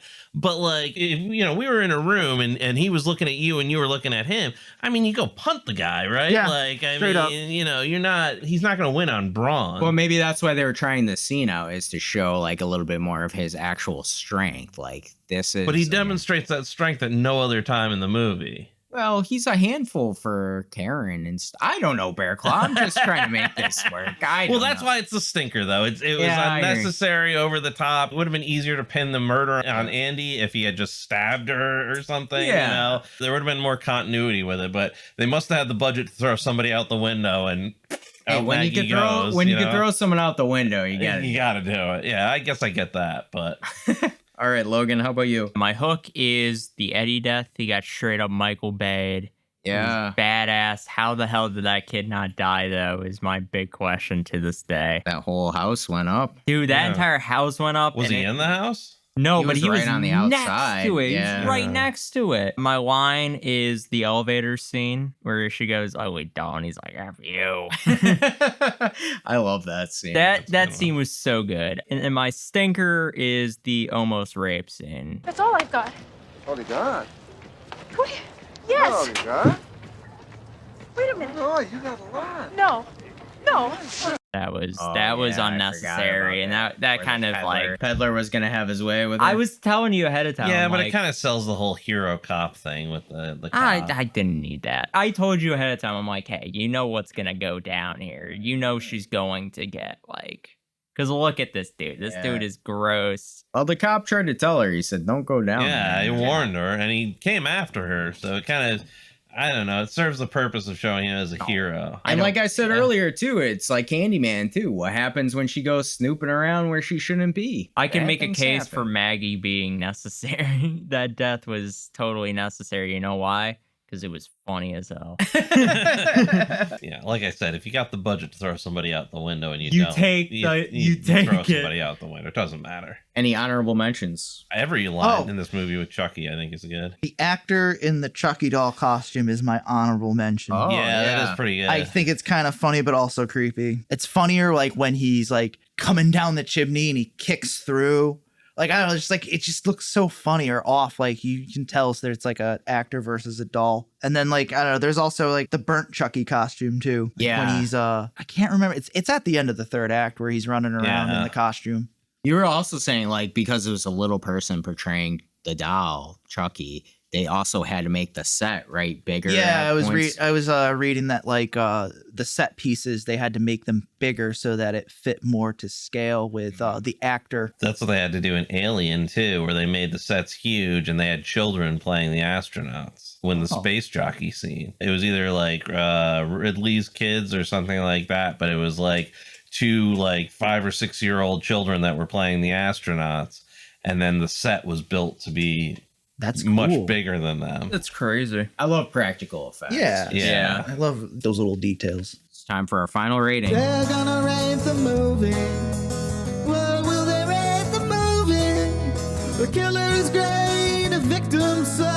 survivor is in between. What was that? Our final rating system is Killer. It's our highest rating. It's awesome. We would highly recommend, and it is a must watch. Survivor is our middle tier. It's a good movie. We would probably recommend and has some rewatchability. Finally, it's The Dreaded Victim. It's our lowest rating. It's a bad movie. We do not recommend and no rewatchability. For me, Child's Play is a killer. I think that this is the movie that really popularized. That's a tough got word. through it. Yeah, You got it. The J&B is flowing here at my party. It made dolls terrifying. I mean, we've all talked about it. We've all hinted at it. I mean, this is the movie that set it in motion. I think it is an iconic movie and an iconic killer, but the movie itself I think is really good because it builds up tension. Like, yes, everything doesn't land necessarily right, but I think what they were doing was a pretty original concept, which I love the puppetry work and how it is practical effects for most of this, and the kid himself is really good, and his interactions with the doll is creepy, and it sells a little bit of the ambiguity. I can't say the word. Ambiguity. There you go. That's it. That's a tough word too. Words are tough. Right. Words are tough. But I think overall, this is a classic horror movie. And I think when it comes down to it, this is a movie you have to see. And it's a fun watch. I think they really do balance the campiness and the scariness too, because there is a scary aspect too, which is awesome. And I think it's very hard to balance that tone, but they do it. Dan, how about you? No surprise here. This movie is a killer. This movie created a character that was my boogeyman through my early childhood. Brad Dourif's voice acting. To me, it's the it factor with Chucky that makes him like an iconic horror villain. I said it earlier, he makes a 3-foot doll threatening, imposing, and menacing. Catherine Hicks is amazing, and it's a shame she was not back for any of the sequels as Andy's mom. I really like how it's a blend of slasher horror and a bit of a noir detective movie. Norris is an excellent thread that keeps the story together. There are some fun kills in this movie involving electrocution, voodoo dolls, explosions and car crashes, and a stuntman gets set on fire. I mean, it's a classic. It's a must-see for any fan of horror. Bearclaw. I think I would rate this an unenthusiastic killer. Okay. I think it's killer. You can't argue the iconography of it. You can't argue Brad Dourif's performance in it. You can't argue some of the cool like voodoo stuff that's the undertones of it. Like, I loved all of that. I didn't know that it was the strongest movie overall. Okay. But it is a must-see horror movie. I mean, Chucky is such an iconic figure. I mean, I really wrestled whether to do this as killer or survival. Once you throw some of the voodoo stuff in there, I think that's what puts it over the edge for me as a killer, but just by a hair, because there was a lot of this movie that, like, I don't know, the kills were good, but not great. There was some Maggie's death kind of took me out of it a little bit. I think they could have done more with Chucky being in the background doing things or like running around. I think Chucky could have played, even if maybe he didn't talk as much, I still think that there could have been more Chucky in the movie than there was. For sure. Because I thought he was kind of underutilized in the movie a little bit. So yeah, I think it's a killer, but like I said, it would be a low tier killer for me. At least we got Chucky in this movie. And yeah, not, like, exactly. It's not like the whole movie was about them making some coffee and unfulfilled promises of strip monopoly, but Bearclaw will never get over that. Yeah, at least it wasn't Charles Ray Lee's mom that turned out to be the killer in the end. Who was never introduced until the last 20 minutes of the movie. Can you imagine that? Who looked just like Chucky.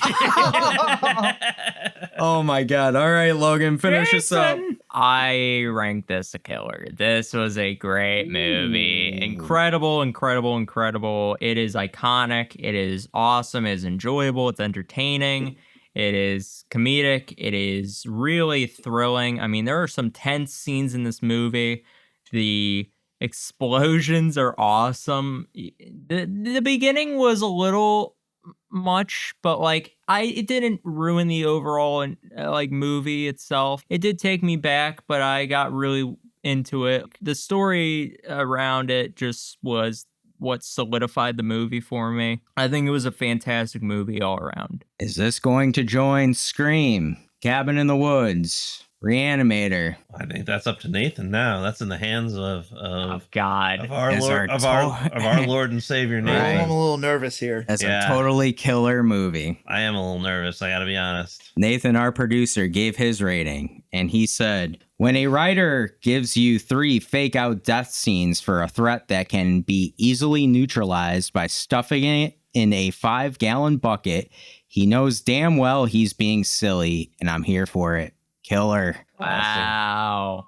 P.S. Shout out to the actor who played Chucky in the Spanish dub. He understood the assignment. Nathan, could you put a little bit of that in there? ¡A la verga, me vale verga, perro! ¡Y cállate a la verga, hija de su puta madre, a la verga! ¡La verga, vergazos con la verga! Because it is amazing. It is pretty good. It's a treasure. Wow. So, yeah, that's awesome. Child's Play joins Reanimator, joins The Cabin in the Woods, joins Scream. And Better Watch Out. No. And Winnie the Pooh, Blood and Honey. I was pro Blood and Honey. I know you were. I think you were the only one that was pro Blood and Honey across the board. Oh, wait a minute. And Black Christmas. Black Christmas. Oh, I forgot about Black Christmas. That's the best one. I gotta watch Black Christmas again. I love that movie. That movie's so good. Definitely. We watched it last And it's not year. like I forgot any of it. I remember it all. I just want to watch it again. You just want to hear. I don't want to hear your boy like be dirty and perverted with some college women. And Mrs. Mack. How could we forget Mrs. Oh, Mack? yeah. I'm gonna kill you, Claude. Mrs. Mack, our reanimated queen. Well, we also asked you, our audience, what your thoughts were on Child's Play. So let's check our Instagram, and that's at mouths.of.madness. From Modern Monstrous, I didn't watch any of these movies until this year when I binged them all in a week. The first Child's Play was fun, though I have a lot of questions about the rule of this magic system because it doesn't make much sense. It was neat to finally see the movie that inspired the killer doll idea, and I thought all the effects went into making Chucky were very cool. It was tiring at the end when they kept trying to fake out the audience with his death, but I guess that's what happens when you've watched hundreds of movies.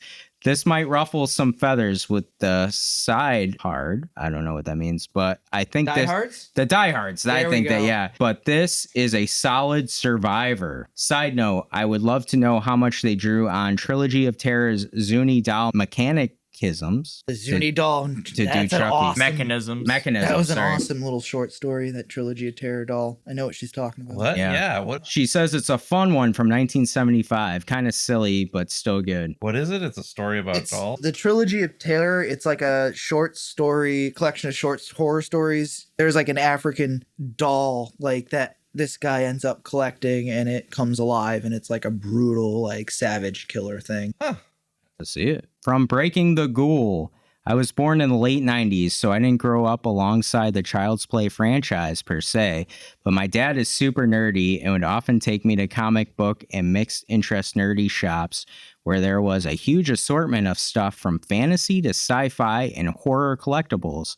And a lot of these stores would have life-size Chucky dolls, and every time I saw it, scared me so freaking bad. And I remember years and years later when I finally watched the movies, Chucky is less of a scary guy and just more of a total jerk. Yeah. I will say you would take me a lot to that crazy place. I forget what it was, Wild Bill's. Wild Bill's, yeah. Yeah, and they would have like horror stuff all around, and I was like scared out of my mind. So sad driving by Wild Bill's, not seeing it be Wild Bill's anymore. Yeah. Justice for Wild Bill. Let's pour one out. Yeah, pour one out for Wild Bill. From Hannah Blackmon. Child's Play holds such a special place in my heart. The franchise started my obsession of horror as a child. I vividly remember they would always play Child's Play 1 and 2 on TNT during Halloween marathons, and I would always sneak in to watch them because Chucky truly fascinated me. And as an adult now, the love for the franchise and the character has yet to fade. The only thing is, I wasn't a huge fan of the Chucky TV series, but the movies are all 10 out of 10. Yeah, I haven't seen the Chucky TV series. Apparently it goes into some pretty deep lore, and I really enjoyed the first season, but I feel like any show, like eventually, like they go off the rails. They do like too many the original seasons. For sure. And she said, oh, and as for my rating, killer all day, baby. Yeah. Woo. From Anthony _ creator, my favorite horror franchise and my gateway into the genre. Chucky is undoubtedly up there in the Mount Rushmore of horror icons. You already got one. Yeah. One vote right there. This and its sequel are the best in the series. I mean, who else would be on the Mount Rushmore? Chucky, at Freddy, least. Jason, and Michael. I mean, I feel like there's room there for a couple, but I feel like Freddy and Chucky are indisputable. Or undisputed. And even Jason, I think, is pretty undisputed. And that's undisputed. From KL45678, I used to be so scared of Chucky, and then when I was a little older, I thought he was funny. Then I got chased by someone dressed as him at the House of Horrors in Universal Studios, and realized I'm still really scared of him. Yeah, that's fair. He is definitely a horror icon and a cute little jerk. When we went to the haunted house and there was a dude dressed as Pennywise. So I was a little bit older and I was like, oh shit, man, I hate this. It's like a little kid again. Yeah, that's right. That's what the fun is in them. From friend of the podcast, Dissect That Film Pod. I love this movie. The fact that the cinematographer, Bill Butler, was also the cinematographer for Jaws. That's awesome. Oh. Yeah. The amazing puppet and animatronic work by Kevin Yeager. The iconic voice acting by Brad Dourif. What else is there to say? It's in my top 5 all time for a reason. I could go on forever about this movie, but I feel there's videos of me doing that somewhere. I'll be your friend to the end. Yeah. Definitely. From Natalie _May_ introducing one of the goats. Yes. 321 Ghost Pod, one of our favorites.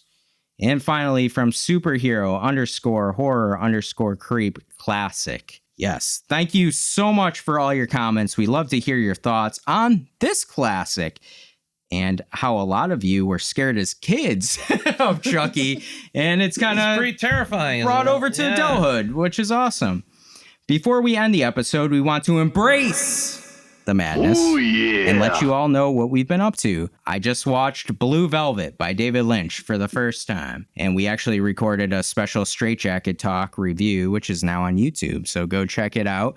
You can hear my full thoughts, but I think as far as David Lynch movies go, this is really good, and I think that that's a deep cut even for Lynch. Yeah, I think this was Nathan's pick for an episode, but I think if you haven't seen too much David Lynch, this actually isn't a bad one to start off with. There's a couple crazy moments in it for sure, but Dennis Hopper is one of the best villains I've ever seen in this movie. Did you guys cover Mulholland Drive We yet? haven't covered it yet, yeah. That's a good one. Maybe in the future. Silencio. Dan, how about you? Started getting back into reading again. I picked up Albert Camus' The Stranger. I like absurdist philosophy, so I don't know, I just decided to pick that up. I think it's a pretty interesting book. It's about a man who commits a murder and he's brought to trial, and the trial quickly becomes not about his murder but more about his character and how everyone builds this structure up around him to make him like this satanic man, but he's really just kind of like this simple guy who marches to the beat of his own drum and doesn't really seem to be interested in like these structural machinations that people use to find meaning in their own lives, I guess, is like the basic premise of it. Like absurdism is essentially like the basic philosophy of like human beings wanting to find meaning is kind of counterintuitive to the indifference of the natural world. The stranger or the person is like the blank slate who doesn't really care about what's happened, but then having all these things thrust upon him, even though he did this horrible thing, but that's not really the point. Yeah, no, it's a cool book. I mean, if you like philosophy, yeah, it's just say it's not. Yeah, if you're into philosophy or you're seeking some sort of like existentialist, like greater meaning or whatever, you're trying to find something. Like if you're that interested, you go for it. But I mean, it's not for the particularly interesting. I don't think. It's not like for the not a faint lot, of heart. not a lot of interesting stuff happens. It like goes through like this guy's mundane life up until like he murders somebody. Yeah. All right. How about you, Bearclaw? So I've been playing 2 video games. One I'm not going to go into too much detail about. The first one that I'm playing is a game called Blueprints. And if you love puzzle games, I'm not going to say anything more about it other than that. But if you like games like Myst or kind of room-based puzzle games, that game is second to none. Blueprints. And that's what I'd highly recommend. I'm having so much fun with it. I didn't think I was going to have fun with it. The first hour I played it, I thought it was one of the stupidest games I'd ever played. And then it hooked me, and then I'm just addicted now. But then the other game I've been playing, and to those of you who know me, I'm a little bit of a Warhammer nerd. Warhammer 2 Space Marine, just killing some Tyranids as one of the Emperor's finest has been quite a journey that I've been enjoying. So that's been a good time. I love the characters, love the universe. It's horror adjacent. I mean, it's kind of the grimdark future where war is just the way of life, and an endless war, and you're a space marine who's ready to rock and roll. So it's pretty cool. So yeah, that's what I've been up to. Awesome. Logan, how about you? Yeah, I've been getting back in audiobooks. It's a little bit harder for me to read. Usually I buy books every month. Listening to audiobooks is perfect because sometimes you get free audiobooks. The one I'm listening to right now, listening to Stephen King's It. Oh, dude, it is such a good book. It might be up there in my top 5. Awesome. Already, just because of how I think it's my favorite Stephen King novel right now. Which ones have you read? I've read The Stand, Cujo. You like it better than The Stand? Salem's Lot, The Shining. Shining is probably still my favorite because I just love The Shining, but I just am enjoying it. I don't think I've enjoyed a book like this in a while. There's been a lot of books I've read that I'm oh, this is good, but I'm actually enjoying myself with it because it actually feels like I'm there, experiencing it. Do you get a deal through Audible with your school? Yeah, That's so dope. That's kind of why I started it, because we don't get a deal per se, but I do get a pretty good discount. Nice. So it's pretty good. It helps a lot trying to read a lot more. Another thing that started watching, finished up Daredevil, the new Daredevil show. I'm a huge fan of vigilante kind of shows, and this was a really big thing for me because I love the kind of Netflix Marvel series, the Defenders kind of, and I love me some Punisher. It was a really good. We got to see him a little bit. Yeah, I wanted more, but we'll see in the future. Marvel is back, I think. Ooh. Back.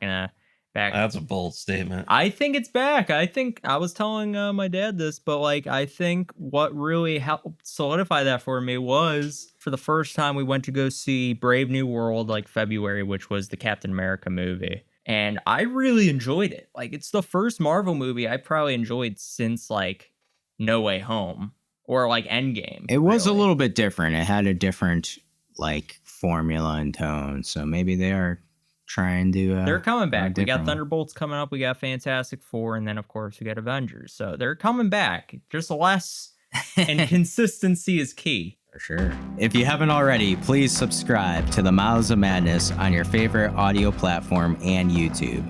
If you've enjoyed your descent into madness, we really would appreciate it if you would rate us 5 stars and leave us a review. You can find us on Instagram at mouths.of.madness. We have a great YouTube channel where we have an exclusive video podcast called Straight Jacket Talk. Check it out now at Mouths of Madness. Finally, we have our email address.